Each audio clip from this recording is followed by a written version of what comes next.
هذا البرنامج برعاية البنك الأهلي المصري، بنك أهل مصر. الخطوة اللي انت تخطيها كمل وياك ترجع فيها، ارسم حلمك يلا بنيها، ارسم طيارة وطير بيها، هتلاقي المسافات بتقرب، بس تجدعن يلا وجرب، والأتوبيس هيعدي عليك هيساعدك والحلم يقرب. كل محافظة وكل مدينة لو مشروع لسه بدرينا، ارمي حلمك بس علينا هيطلع للنور. الأتوبيس هيلف يدور ويقلب بطريقك نور، هيساعدك توصل لطريقك وتحس معاه بسرور.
هذا البرنامج برعاية البنك الأهلي المصري، بنك أهل مصر.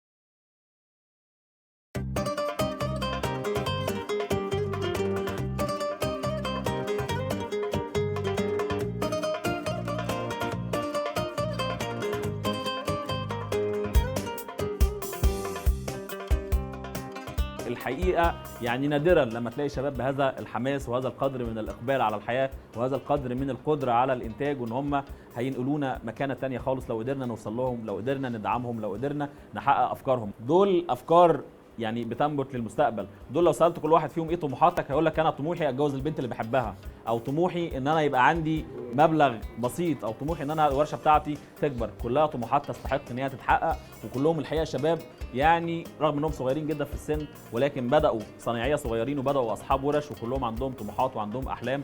مره ثانيه باكد ان بالنسبه لنا في برنامج الاتوبيس الورشه بتساوي مصنع. الورشه فكره تصنيع وفكره تشغيل، وبرده المصنع مش بنقلل من قيمه المصنع، ولكن بنقول كمان ان احنا عندنا هنا فرص. كل شاب من الشباب دول فرصه، واحنا جايين بندور على الفرص ونستغلها وندعمها ونكبرها.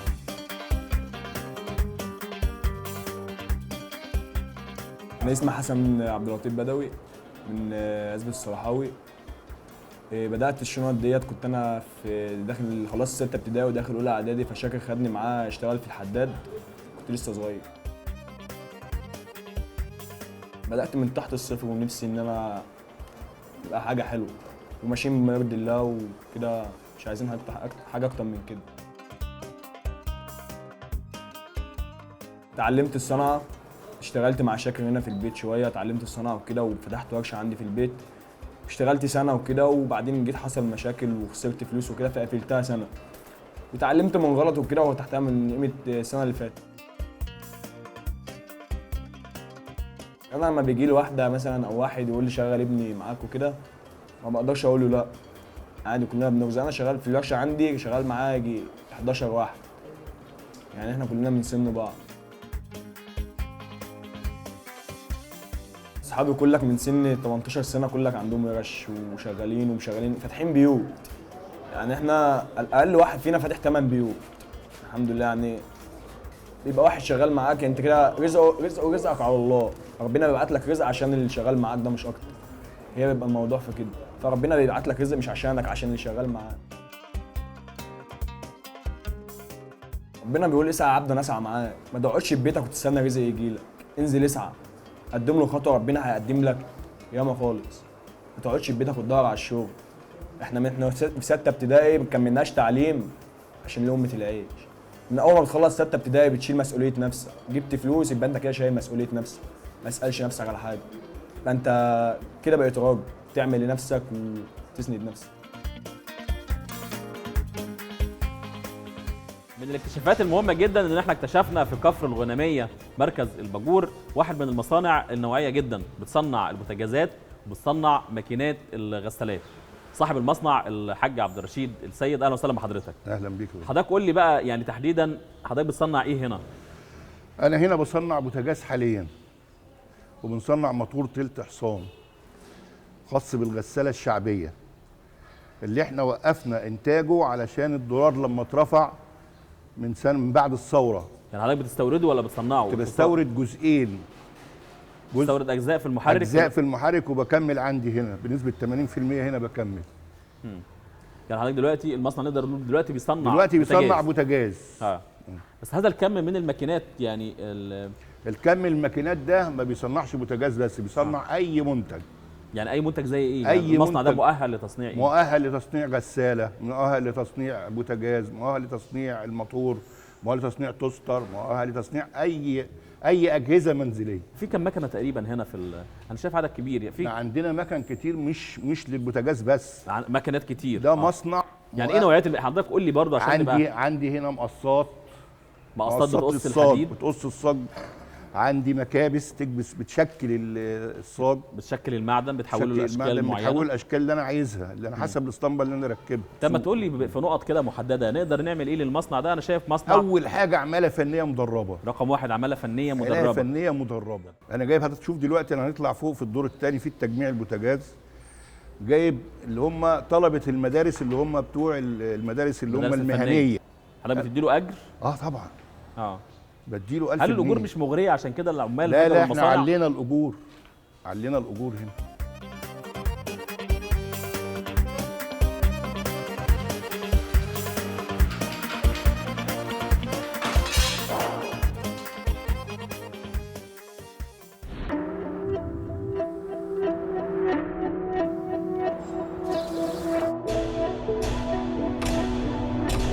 بين يوم وليلة كل حاجة بقت محلي، ومحلي فيه منه كتير، وكتير بيقولوا لبعض محلي محلك، ومحدش فيهم مخلي التاني يقف محلك سر. والسر انهم بيطلعوا بعض لقدام وقدام الناس منافسين، بس بينهم وبين بعض واحد، ولو واحد منهم ده المر 1000 ايد تحلي. كل حاجة محلي، 1000 مجال، وفي كل مجال 1000، وكل 1000 أهل، وأهلا بأي حد جديد في المجال، والمجال يساع من الحبايب 1000. ابن جارك ونسك، سألت يقولك، تهت يدلك، خسرت ينجح ويحاول يحلي. كل حاجة محلي، زي ما هم ساندين بعض كلنا لازم نسندهم. ساند كل حاجة محلي. البنك الأهلي المصري، بنك أهل مصر.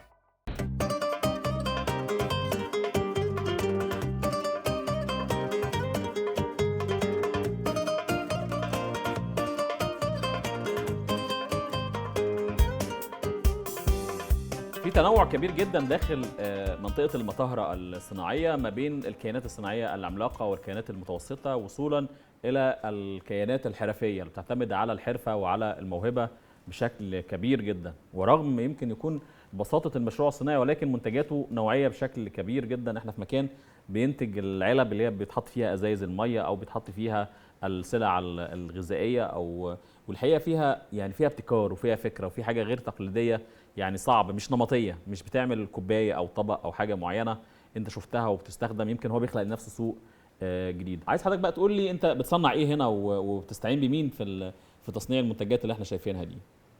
والله هو اساس يعني دراستي اساسا انا ماجستير تربيه فنيه من جامعه حلوان، ففكرت في قصه الشنطه الثلاجه او الشنط الحراريه، شنطه تقدر تحتفظ بدرجه الجموديه بتاعه الاكل او الشرب، جراب ازازه، اللايف جاكيت بتاع السباحه زي مثلا اللي صورته على الحيطه دي. انا كنت بصمم وبنفذ وبسوق، يعني الثلاثه بس لوحديهم يبهدلوا اي جسم بني ادم. ومع ذلك ربنا كرمني في الاخر، ابتديت اعمل تعاقد مع وزاره الصناعه، ابتدت تجي لي بنات تتدرب، عندي برضو انا راجل صاحب نظريه ان عندي بنات المنيا دول كنز المنيا. دايما بيقولوا المنيا شطار. الكنز بتاعها مثلا الحجاره او البلوك او البودره بتاع كنز المنيا بنات المنيا. بيطلعوا شغل وعندهم اصرار على النجاح بشكل غير عادي، بس هي الاداره، وهي دي اللي بتخص كل المنتج المصري. يعني المنتج المصري عايز توصل بيه العالميه، اداره مظبوطه، ولازم تكون بتصر على ان الشغل يطلع مظبوط، ما تقبلش باقل خطا، لان كده كده يعني انت لو طلبت ال100% هتجيلك 95%، احنا بنطلب 105% عشان تجي لنا ال100%. وتلاقي احنا يعني الشغل عندي عباره عن مراحل، فتلاقي كل مرحله كما لو كانت كذا عين بتبص عليه. خلي بالك هنا بص في مثلا فتله قصيها، هنا مثلا في شريط ناقص كمليه، شيليه وفكيه، الزقيه. المتابعه هي اساس النجاح. انت بتتكلم عن المشاركه في معارض خارجيه، وبتتكلم على زياده حصتك في السوق المحلي، وبتتكلم على يعني طرق تسويق جديده اتاحها لك جهاز تنميه المشروعات. هل ده ممكن يخليك تفكر تغير نمط التصنيع بتاعك من تصنيع يدوي بيعتمد على البنات اللي انت بيشتغلوا معاك وبتدربهم الى تصنيع من خلال ماكينات حديثه وتطلع كميات انتاج اكتر؟ هو ده ممكن، بس مكلف جدا. مكلف بشكل يخض. هو طبعا بالنسبه لحجم الانتاج ما يخضش، لكن احنا القصه كلها في العماله. يعني انا العماله دي تعتبر، او الشغل ده عمالته شبه كثيفه، بياخد ناس كتير، بيستوعب ناس كتير، وده اللي احنا عايزينه. احنا عايزين نشغل الناس. انت بتشتغل معاك كام حد هنا في حوالي 9. 9.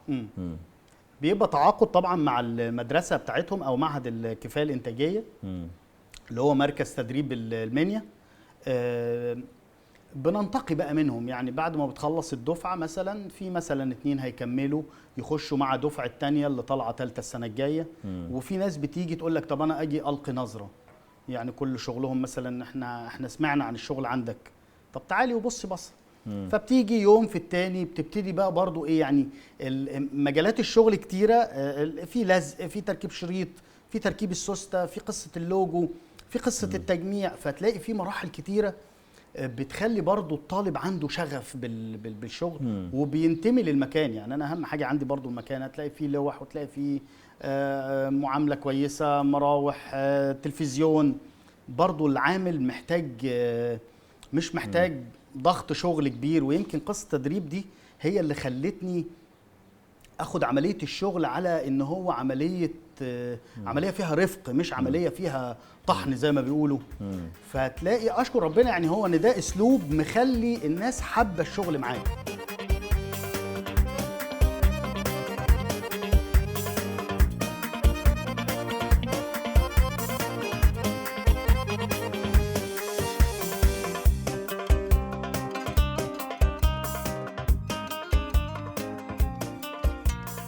الاستاذ ابراهيم الشناوي صاحب مصنع البلاستيك اللي احنا موجودين فيه دلوقتي. قول لي بقى انت بتصنع ايه هنا؟ احنا طبعا بنصنع حاجات فريده من نوعها في مصر.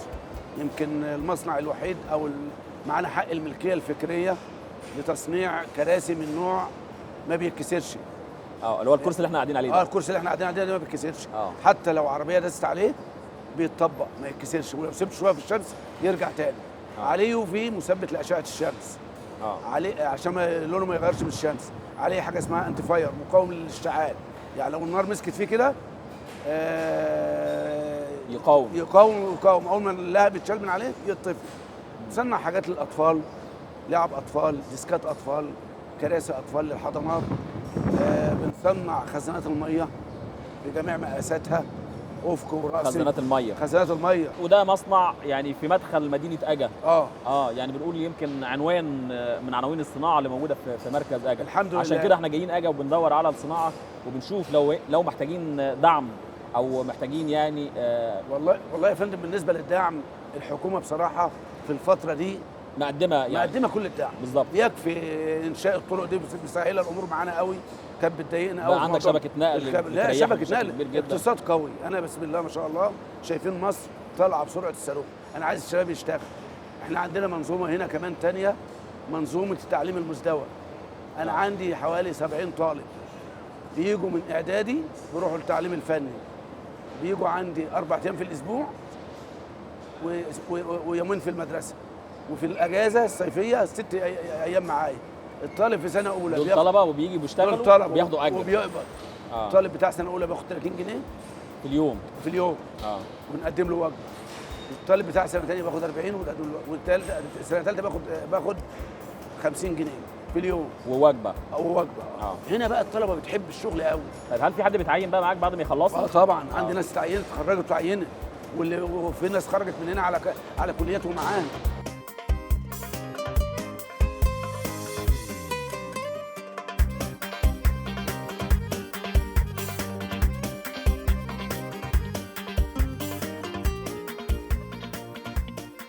استاذ عبد المنعم الاشرم صاحب مصنع غزل ونسيج في مركز اجا. حضرتك بس اشرح لنا بقى يعني بتصنع ايه هنا في المصنع؟ احنا بنصنع جميع انواع الاقمشه، ولكن متخصصين في حاجات معينه يعني. زي يعني إيه؟ زي مثلا الجينز، زي جميع انواع اقمشه المدارس، البنطلون. يعني عندنا حاجات كتير بنعملها، اي قماش بنعمله، لكن التخصص بتاعنا اللي احنا متخصصين فيه الجينزات وقماش البنطلون وقماش المدارس وما شابه ذلك. المصانع كلها موجوده على الطرق الرئيسيه بره، ولا في مصانع تاني موجوده ممكن في اعماق القريه؟ بالنسبه للملابس الجاهزه تبقى داخل الكتله السكنيه، لان ما فيش فيها ضوضاء. النسيج لازم يكون خارج الكتله السكنيه عشان عنده في ضوضاء. فدائما مصنع النسيج ما برخصش الا خارج الكتله السكنيه. يعني المصانع الموجوده هنا كلها مصانع مرخصه؟ كلها مرخصه. مرخصين. ما فيش مصانع مش مرخصه موجوده لسه يعني بتحاول توفق اوضاعها؟ في مصانع لسه جديده بترقى، لكن بالنسبه لي مرخص من سنه 83. انت بدات اصلا مرخص؟ تقريبا حضرتك معاك كام عامل في المصنع هنا؟ انا عندي هنا مدرسه داخل المصنع. مدرسه؟ بس هم بيمتحنوا دلوقتي حاليا، اغلبيتهم امتحنوا. مدرسه ايه بقى؟ مدرسه صناعيه تعليم مزدوج. مدرسه صناعيه. حضرتك اللي عامل المصنع جوه المدرسه جوه المصنع؟ لا، انا باخد فصول، يعني احنا بناخد فصول من مدرسه الصنايع هنا. يعني تيجي بتعلموا من النسيج؟ بيتعلموا المهنه. دول الموجودين دول كلهم اغلبيتهم طلبه.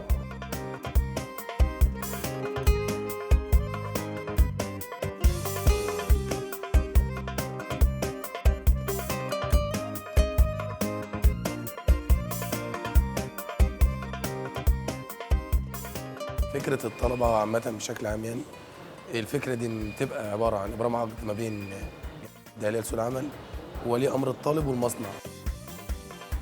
أول ما دخلنا المدرسة اتعاملوا معانا عقد اللي احنا نشتغل. أول ما دخلنا أول نظام اتعلمناه العقدة، واحدة واحدة لغاية ما وقفنا على المكن. الأول بتعمل كشف هيئة للطالب إن هو هل مؤهل إن هو يشتغل في مكان زي ده ولا لأ. بعد منها بيبدأ يختار الطالب اللي ينفع إن هو يبدأ في المهنة دي بالذات. قابلونا بتعامل حلو، واحدة واحدة علمونا على العقدة. طالب مؤهل أولا أخلاقيا تمام، يكون مؤدب. دخلنا مرة واحدة لغاية ما وقفنا على المكن وبقينا نقف نعمل فيها أي حاجة. مع خدمة كاشاوي من البنك الأهلي المصري تقدر تسحب فلوس كاش بكارتك من ماكينات نقاط البيع POS بكل سهولة من محطات البنزين أو الهايبر ماركت. كاشاوي بتوفر لك السحب بفئات نقدية صغيرة على مدار اليوم وفي الأجازات والأعياد الرسمية. الخدمة متاحة لحاملي بطاقات البنك الأهلي المصري والبنوك الأخرى. مع كاشاوي السحب في ثواني. البنك الأهلي المصري، بنك أهل مصر. تطبق الشروط والأحكام.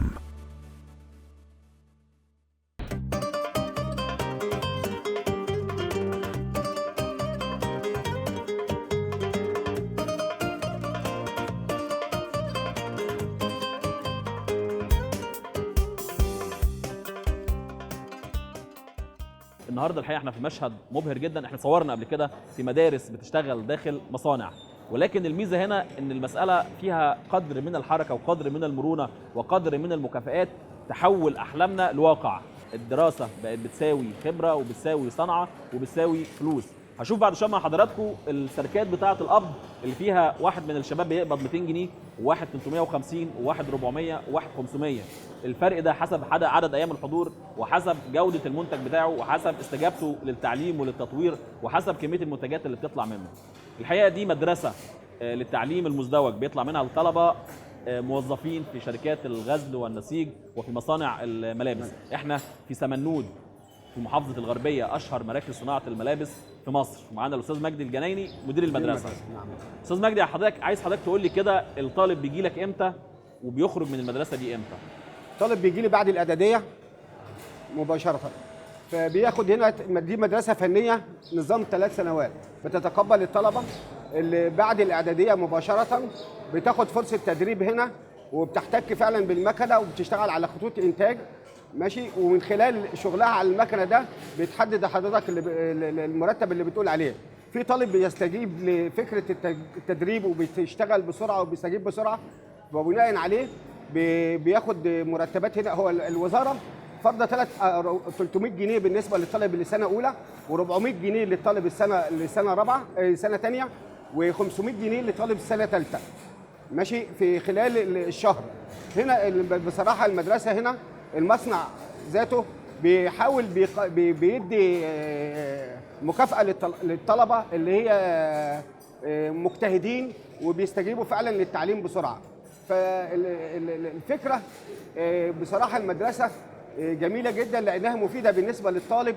الطالب بيطلع من بعد 3 سنين ممكن يفتح مصنع ملابس ويبقى منتج ومفيد لنفسه. الطالب عندنا بيطلع يشتغل في مصانع كبيره جدا، بياخد مرتبات جميله جدا بتفيده بدل ما يحتك بالتوك توك. ويبقى بصراحه هي الفكره فكره مفيده بالنسبه للطالب. حضرتك يعني انت جيت هنا مدير المدرسه، وتقريبا دي اول مدرسه في محافظه الغربيه. نعم. اللي هي مدرسه التعليم المزدوج، ان احنا نعمل مدرسه جوه مصنع، مظبوط كده؟ تمام. حضرتك اول مدير للمدرسه ولا توليتها بعد؟ انا يعتبر اول مدير للمدرسه ديت. احنا بقالنا دلوقتي احنا خرجنا دفعتين قبل كده، دفعتين سنه ثالثه، وكلهم بسم الله ما شاء الله شغالين بره، منهم اللي فاتح مصنع ومنهم اللي شغال في مصانع كبيره جدا. وفي ناس بتطلب مننا دلوقتي طلبه من عندنا عشان تشتغل عندهم. طب انت جبت الخبره العمليه منين؟ انت مدرس مظبوط كده؟ انا مدرس. حضرتك مدرس مدرسه صنايع في قسم الغزل والنسيجه والملابس. تمام. يعني حضرتك جبت بقى الخبره انشاء مدرسه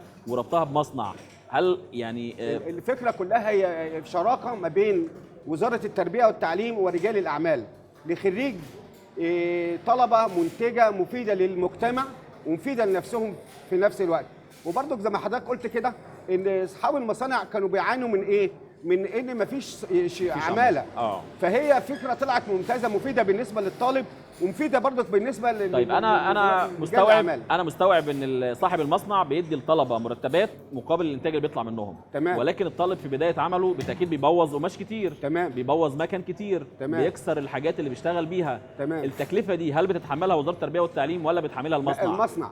المصنع. وبعدين ما احنا قلت لحضرتك في البدايه الطالب اللي بيستجيب للتعلم بسرعه ماشي بيزيد حوافزه، بياخد مكافآت وبيشتغل زي ما انت حضرتك شايف كده، بيبقى شغال على خط انتاج. انا اسمي هاله اسماعيل ابو ريا الغنام، شغاله في مصنع هنا في المدرسه.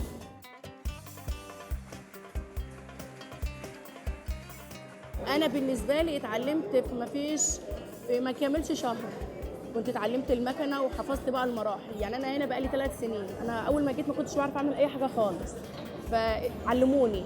جيت هنا اتعلمت كذا مرحله، مراحل البنطلون كلها، بدات من التجهيز لغايه الفرماتوره والجوده.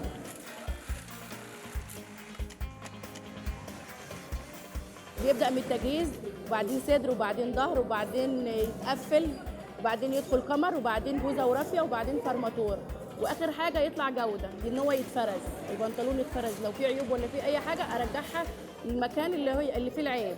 لو في الصدر بدخله خط الصدر، لو في الظهر بدخله خط الظهر، وبعد كده بيطلع بقى يتفرز بقى ويتكون.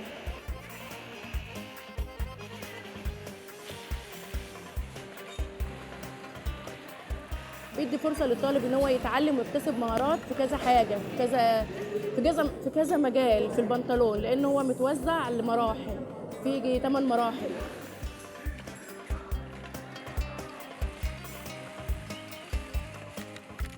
في طلبه كتير بيقدروا ان هم بعد المدرسه يجيب له مثلا مكانتين ويشتغل في البيت عنده، ممكن يروح عند اي مصنع تاني يقول مثلا عايز مصنعيه، عايز اي حاجه، فهو بيديله، فبيزود دخله برده من حاجه تانيه. هدفه ان هو بيتعلم يعرف ان هو ازاي يزود دخله وانه ازاي يتعامل مع الناس بره. لما بعد ما يخلص من هنا هيخرج هيشتغل ايه؟ هيشتغل في المجال اللي هو اتعلمه. نفسي ان شاء الله نفسي بحلم بحاجات كتير، وانا لو حابه المجال هنجح فيه وهتفوق.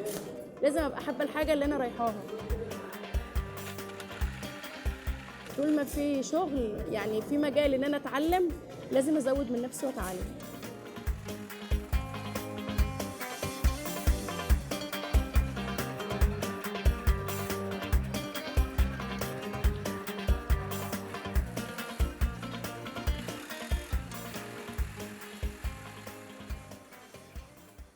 لما مدام منى اشترت المسحوق المحلي اتفاجئت من جودته وان ريحته احلى من اللي كانت بتجيبه. بس يا مدام منى، انت عارفه انت خلقتي كام فرصه عمل بدعمك للمنتج المحلي؟ ما تستهونش بتاثيرك وساند كل حاجه محلي. البنك الاهلي المصري، بنك اهل مصر.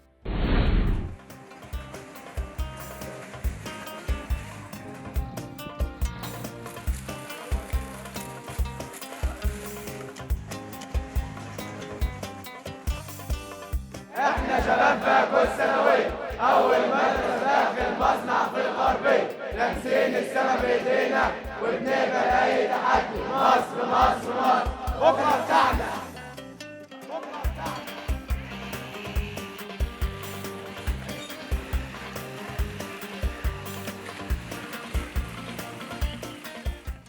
هذا البرنامج برعاية البنك الأهلي المصري، بنك أهل مصر.